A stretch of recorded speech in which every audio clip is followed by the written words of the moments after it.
Well, we need to move on. There's this new technology called the internet, and apparently there's people asking questions or something. So we actually have a bunch of those ready to go that people have been asking during the show. So I was wondering if we could throw up our first question up on the screen here, and we can all turn around and kind of take a look. And Tom Obarski, if I'm pronouncing it right, Thom, says, does Final Cut 10 signify Apple wanting to drop its Pro Apps line, as it has been rumored for years now? I think we kind of touched on this a little bit earlier. Does anyone have anything else to add? Just that Apple, I can't speak for Apple, and I won't speak for Apple because they're a bigger company than I am. But Apple has told me that they view the Pro Apps as being essential, both as research and development for rolling into their consumer devices, and for the market that it reaches, and that Apple still wants to retain it. All I can do is reflect what Apple has told me. The proof is in the pudding, but they say that they definitely want to keep the Pro Apps. Okay. Excellent. I believe everything they always say. Well, I think their credibility has been challenged, but just to give the Apple line, because they beat it into me, I thought I'd share that. All right, let's move on to our next question. Ruth, if you could throw up the next question, we could go from there. It's okay. Well, we're pulling it up. There's a point I wanted to bring up earlier, Larry. You had mentioned this. You had made an analogy between Avid version 3 and Avid version 4 and Final Cut 10 to Final Cut 7. I never mentioned Avid version 4. Was there an Avid no. version 4? And personally, I've always believed that a next version of software should build upon the foundation of what it had prior and make it better, that you shouldn't lose functionality. And I think when you move from Avid 1 to 2 to 3 to 4 to 5, there wasn't loss. Someone may complain, oh, I can't change the color on this track. Okay, I get that. But massive features have not been lost.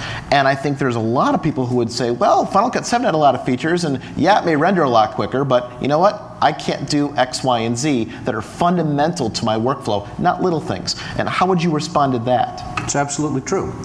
But it misses the point. And the point was eloquently expressed by Michael, who, the classic example is Henry Ford, who Henry Ford says, if I would have asked people what they wanted before I invented the car, they said they'd want a faster horse. So if what we're doing is we are looking at building solely upon the past, then we're always going to be stuck moving in the same direction. What do you lose going from a horse to a car, though? The mistake, however, was the decision that Apple made, which I disagree with completely, is if Apple had provided a conversion utility to go from Final Cut 7 to Final Cut 10, so that you were not abandoning your Final Cut 7 projects. If this conversion utility had been released at the same time as Final Cut 10, then I think we would have a whole different discussion. And this speaks to something that Michael said. Apple consciously made the decision not to develop that utility. And the reason that was expressed to me was because Apple felt, thinking like a technology company, not like an editor, once you finish, you never upgrade in the middle of a project, which is a true statement. But when a project is done, Apple felt the project is done, you move on to the next project, so the old project is in Final Cut 7, and the new project then becomes Final Cut 10. And I said, guys, you don't realize how many times we've got to go back to an old project, and we got to do a cable cut or an airline cut, or I want to put it up to the web. I'm going back to projects which are 8, 10, 12 years old. I need to be able to get access to that media. And they had never considered it, because this technologist is always looking at the latest version and moving on. So thinking as an engineering company, they said, I don't need to do an update, because once that project's finished, it's done its output, you're done with it. If Apple can ship their XML conversion utility, and if we can bring in the edits from a Final Cut 7 project into Final Cut 10, so we don't lose all of that work that's been done in Final Cut 7, if that's possible, and I cannot believe the engineers at Apple can't do at least an edit list over, even if you give up the effects, I think a lot of the pain goes away. Same thing with Avid. Avid 5 does things Avid 3 doesn't do. If I move to Avid 5, I can't take that project back to 3. I'm locked into 5. I can't move back without losing something. Yes, you can. Yes, you can. Wouldn't you lose filters or lose an effect? I mean, aren't there effects or techniques you have? There are adaptations necessary, but across the board. But there are things, otherwise you'd never upgrade.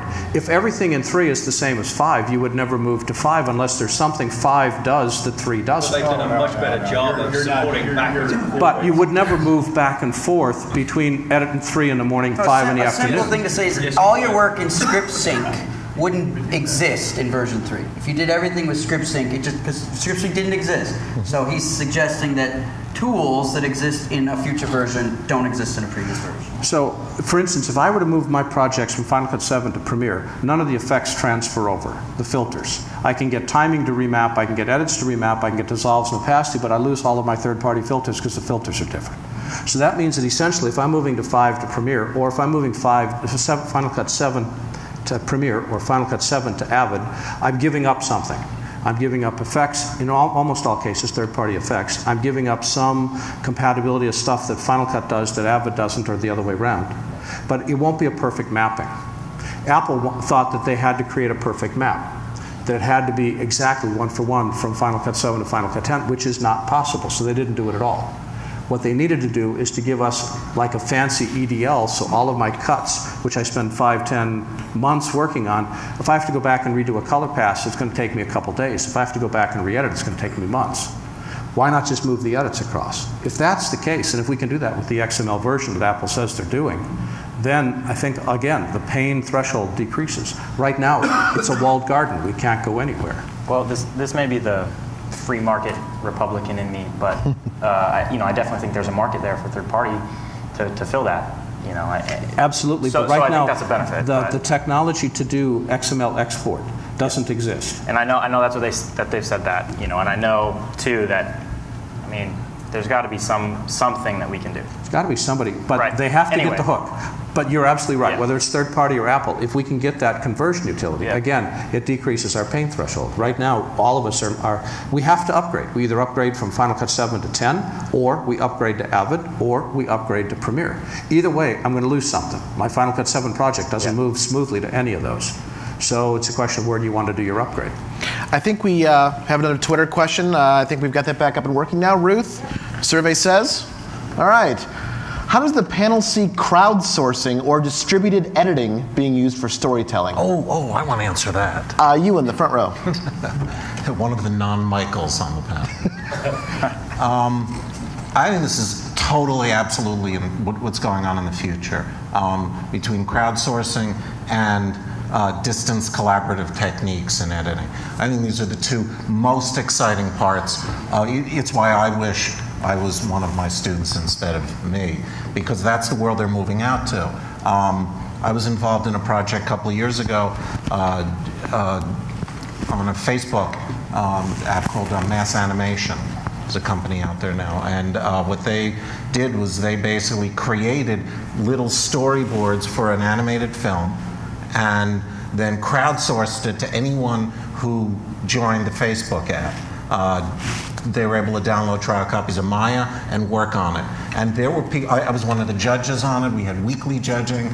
And there was a short that came out of that was way the hell better than if one person had been basically steering it solely rather than crowdsourcing it out. And it was very exciting, and that's happening more and more and more now. YouTube is certainly moving in that direction, and Google's very interested in this kind of thing, as well as the distance. So that I think as we get better connections mobile, as well as on the web, we're all, as editors, going to redefine our jobs. Norman, how do you differentiate then between editing by committee and having a single unified creative vision? I think there usually has to be someone who helps to steer the ship.